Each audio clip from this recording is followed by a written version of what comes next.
Baik, Assalamualaikum warahmatullahi wabarakatuh. Perkenalkan, kami dari kelompok 5 yang akan membahas tentang materi autopsi keperawatan forensik. Deskripsi materi, di mana autopsi forensik itu sendiri merupakan suatu pemeriksaan yang dilakukan terhadap mayat yang diduga meninggal akibat suatu sebab yang tidak wajar. Jadi pemeriksaan yang dilakukan terhadap tubuh mayat, di mana dia meliputi pemeriksaan terhadap bagian luar maupun bagian dalam dengan tujuan menemukan proses penyakit atau adanya cedera, menerangkan penyebab kematian serta mencari hubungan sebab akibat antar kelainan-kelainan yang ditemukan dengan dengan penyebab kematian. Kemudian selanjutnya yaitu latar belakang, di mana autopsi forensik ini bukanlah suatu keharusan bagi semua kematian di Indonesia. Nah, apabila terdapat kasus kematian yang diduga meninggal akibat suatu sebab yang tidak wajar hingga diputuskan oleh penyidik, maka perlunya dilakukan otopsi. Nah, adapun kendala yang sering dihadapi di lapangan oleh penyidik dalam mengungkap penyebab kematian korban, yakni masyarakat sering tidak mengizinkan untuk dilakukan otopsi. Nah, kendala inilah yang memperlambat proses penyidikan untuk mendapatkan bukti tertulis.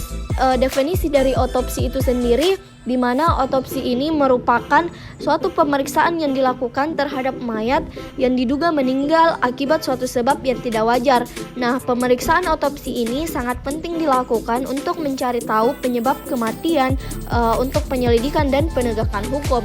Nah, adapun jenis-jenis dari otopsi itu sendiri, dia terbagi atas 3, di mana yang pertama yaitu ada otopsi anatomi, selanjutnya yaitu autopsi klinis, selanjutnya yaitu autopsi kehakiman. Kemudian selanjutnya yaitu adapun tujuan dari otopsi itu sendiri, yaitu yang pertama menentukan sebab kematian yang pasti. Kemudian yang kedua yaitu untuk mengetahui mekanisme kematian. Selanjutnya mengetahui bagaimana cara kematian. Kemudian selanjutnya menentukan lama kematian. Dan selanjutnya yaitu apakah ada tanda-tanda perlawanan dari korban yang berhubungan dengan kematiannya, misalnya pada kasus pemerkosaan. Kemudian selanjutnya yaitu untuk mengetahui apakah posisi korban telah diubah setelah dia meninggal. Kemudian selanjutnya yaitu untuk korban yang tidak dikenal dilakukan pemeriksaan identifikasi. Kemudian selanjutnya mengumpulkan bukti-bukti yang dipergunakan untuk penentuan identitas pelaku kejahatan. Kemudian selanjutnya yang terakhir pada bayi yang baru lahir untuk menentukan viabilitas, apakah bayi lahir hidup atau lahir dalam keadaan sudah meninggal. Kemudian selanjutnya yaitu fungsi autopsi, di mana yang pertama yaitu untuk membantu penegak hukum menentukan apakah suatu peristiwa yang sedang diselidiki termasuk peristiwa pidana atau bukan. Kemudian untuk membantu penegak hukum mengetahui bagaimana proses tindak pidana tersebut. Kemudian selanjutnya itu membantu penegak hukum mengetahui identitas dari korban. Selanjutnya yang terakhir yaitu untuk membantu penegak hukum mengetahui identitas pelaku tindak pidana. Indikasi autopsi. Yang pertama itu indikasi umum, kematian diduga karena sebab tidak wajar.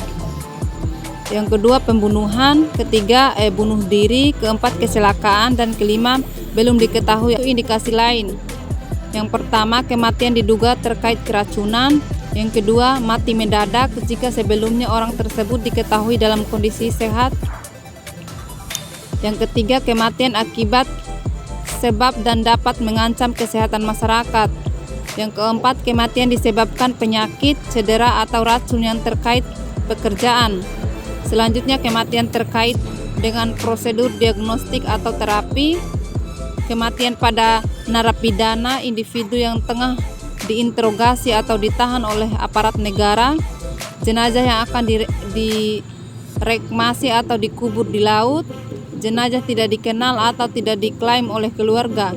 Kematian bayi atau anak yang tidak dapat dijelaskan dan tidak terduga.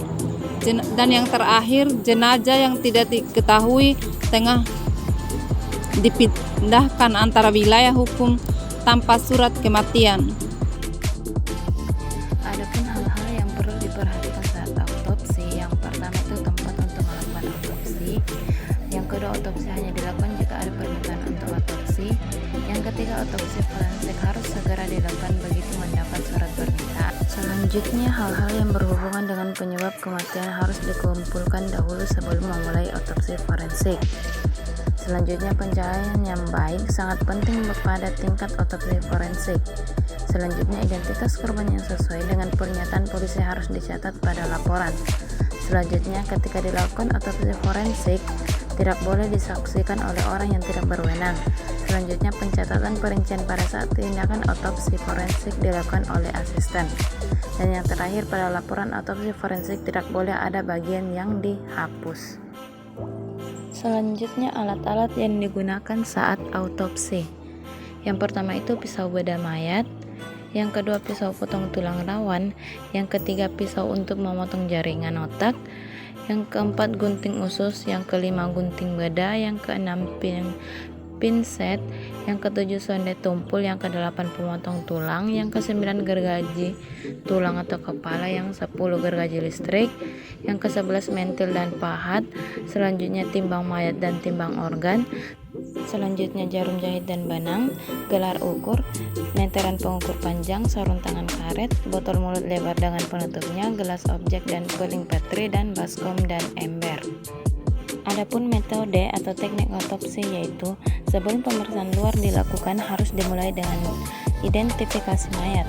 Dokter harus tahu dengan pasti bahwa mayat yang akan diperiksa betul-betul mayat yang dimaksud dalam surat permintaan visum et repertum untuk menghindari penukaran mayat yang mungkin dapat terjadi bila mayat yang diperiksa lebih dari satu bermaterai pada ibu jari kaki atau bagian lain badan mayat. Dalam hal ini, penyidik tidak perlu menyingkap sendiri label pada ibu jari kiri mayat, tetapi dapat minta bantuan kepada petugas bagian ilmu kedokteran kehakiman untuk melakukan ini atas petunjuknya. Kadang-kadang penyidik tidak mengetahui identitas mayat dan pada label tertera nama Tuan X. Bila kemudian Tuan X dikenal oleh seseorang, maka kartu identitas dari orang yang mengenal tadi misalnya wajib melaporkan nama Tuan X pada penyidik supaya penyidik dapat meralat secara tertulis. Alat bukti autopsi. Menurut Kitab Undang-Undang Hukum Perdata, alat-alat bukti dalam perkara perdata terdiri atas bukti tulis, bukti dengan saksi-saksi, persangkaan-persangkaan, dan sumpah. Dalam hal tindak pidana, alat bukti yang dikenal di dalam hukum acara pidana yang dapat membuktikan kebenaran dalil-dalil gugatan dan dalil-dalil bantahan maupun fakta-fakta yang mereka kemukakan dengan jenis atau bentuk alat bukti tertentu. Hukum pembuktian yang berlaku di Indonesia sampai saat ini masih berpegang kepada jenis-jenis alat bukti yang sah. Contohnya seperti jenis alat bukti atau bentuk alat bukti dalam perkara pidana dalam pasal 184 KUHP terdiri dari keterangan saksi, keterangan ahli, surat, petunjuk, dan keterangan terdakwa. Dasar hukum autopsi merupakan kutipan dari perundang-undangan dan peraturan yang berkaitan dengan pelaksanaan autopsi forensik. Pada pasal 134 KUHP menyebutkan, pertama, dalam hal yang sangat diperlukan di mana untuk keperluan pembuktian bedah mayat tidak mungkin lagi dihindari, penyidik wajib memberitahukan terlebih dahulu kepada keluarga korban. Kedua, dalam hal keluarga, kerabat, penyidik wajib menerangkan dengan sejelas-jelasnya tentang maksud dan tujuan perlu dilakukan pembedahan tersebut. Ketiga, apabila dalam waktu 2 hari tidak ada tanggapan apapun dari keluarga atau pihak yang perlu diberitahu tidak ditemukan, penyidik segera melaksanakan ketentuan sebagaimana dimaksud pada pasal 133 ayat 3 undang-undang ini. Mereka yang menghalangi pemeriksaan jenazah untuk kepentingan peradilan diancam hukuman sesuai dengan pasal 222 KUHP yang menyebutkan barang siapa yang mencegah, menghalang-halangi atau menggagalkan pemeriksaan mayat forensik diancam dengan pidana paling lama 9 bulan atau pidana denda paling banyak Rp4.500. Faktor penghambat autopsi seperti ketakutan akan mutilasi atau perusakan tubuh, penundaan pemakaman, keberatan yang dinyatakan pasien sebelum kematian, pasien terlalu muda atau terlalu tua, keberatan agama, prosedur hanya bermanfaat sedikit, larangan dari budaya, kekhawatiran tentang pengangkatan organ, kurangnya informasi yang memadai mengenai alasan otopsi, kurangnya umpan balik dari otopsi, pengeluaran meningkat, otopsi tidak membawa korban kembali, otopsi mengganggu kedamaian korban, dan keterlibatan polisi atau pengadilan. Hukum Hukum autopsi menurut Islam. Dalam beberapa kaidah fikih disebutkan bahwa suatu yang dilarang dalam hukum Islam dapat dibenarkan sekiranya terdapat suatu keadaan yang darurat, seperti keadaan yang darurat atau genting membolehkan hal-hal yang dilarang. Dengan demikian, autopsi dapat dijalankan demi kepentingan darurat sesuai kadar kebutuhannya. Sebagian ulama kontemporer seperti Syekh Hasanain Mahduf, Syekh Said Marat, dan beberapa lembaga fatwa umat Islam membolehkan melakukan autopsi dengan tujuan untuk menciptakan kemaslahatan di bidang keamanan, keadilan, dan kesehatan. Adapun contoh kasus mengenai autopsi seperti kronologi kasus pembunuhan Munir yang bermula pada 6 September 2004, pesawat dengan nomor penerbangan GA974 lepas landas dari Jakarta menuju negeri kincir angin. Saat itu Munir berencana melanjutkan pendidikannya ke Amsterdam. Pesawat tersebut sempat transit di Bandara Changi, Singapura. Dalam perjalanan menuju Amsterdam, tiba-tiba Munir merasa sakit perut setelah meminum segelas jus jeruk. Menurut kesaksian, setelah pesawat lepas landas dari transit di Bandara Changi, Munir sempat beberapa kali ke toilet dan terlihat seperti orang sakit. Dia mendapat pertolongan dari penumpang lain yang berprofesi sebagai dokter. Munir dipindahkan ke bangku sebelah dokter dan mendapat perawatan. Tak lama, Munir dinyatakan meninggal pada ketinggian 40.000 kaki di atas tanah Rumania. Munir mengembuskan nafas terakhirnya sekitar pukul 8:10 waktu setempat, 2 jam sebelum mendarat di Bandara Schiphol, Amsterdam. Adapun hasil autopsi kasus, proses autopsi terhadap Munir berlangsung sejak 7 September 2004. Kesimpulan atas pemeriksaan awal menyebutkan Munir meninggal secara wajar tidak dapat dipastikan 100% dengan jelas, walaupun tidak diperoleh bukti-bukti kelainan. Pemeriksaan kedokteran ini kemudian dilanjutkan oleh Netherlands Forensic Institute. Pada 8 September 2004, ahli patologi NFI tidak menemukan sebab musabab spesifik yang menunjukkan ketidakwajaran, sehingga dilanjutkan dengan pemeriksaan toksikologi dan mikrobiologi. Sepanjang hasil operasi kecil ini tidak terlihat adanya kekerasan luar maupun dalam.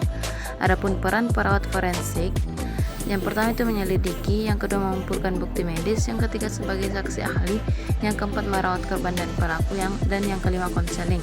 Perawat forensik memberikan perawatan khusus untuk pasien yang mengalami konsekuensi kesehatan akut dan jangka panjang yang terkait dengan viktimisasi atau kekerasan, serta memiliki kebutuhan pembuktian yang tidak terpenuhi dibandingkan dengan korban atau tuduhan viktimisasi. Kesimpulan, otopsi yang dilaksanakan guna menyelamatkan manusia, pendidikan dan penegakan hukum diperbolehkan dalam Islam, sepanjang hal itu tidak melewati batas dan guna kemaslahatan manusia sebagai makhluk hidup. Dalam hukum Islam, bedah mayat merupakan kajian kontemporer terhadap 3 pandangan ulama terhadap hukum bedah mayat. Yang pertama, boleh untuk kemaslahatan umum, 2, tidak boleh secara mutlak, dan yang ketiga, dibolehkan hanya bagi mayat yang non-muslim. Adapun integrasi keagamaan, yaitu dalam beberapa kaidah fikih disebutkan bahwa suatu yang dilarang dalam hukum Islam dapat dibenarkan sekiranya terdapat suatu keadaan yang darurat. Ada beberapa kaidah fikih yang dapat dijadikan dasar hukum untuk melakukan otopsi, seperti dalam Quran surah Al-Shinqiti ayat 170 yang berbunyi ad-daruratu tubihul mahzurat. Keadaan yang darurat atau genting membolehkan hal-hal yang dilarang. Dari kaidah ini dapat dipahami bahwa persoalan darurat itu membolehkan sesuatu yang semula diharamkan.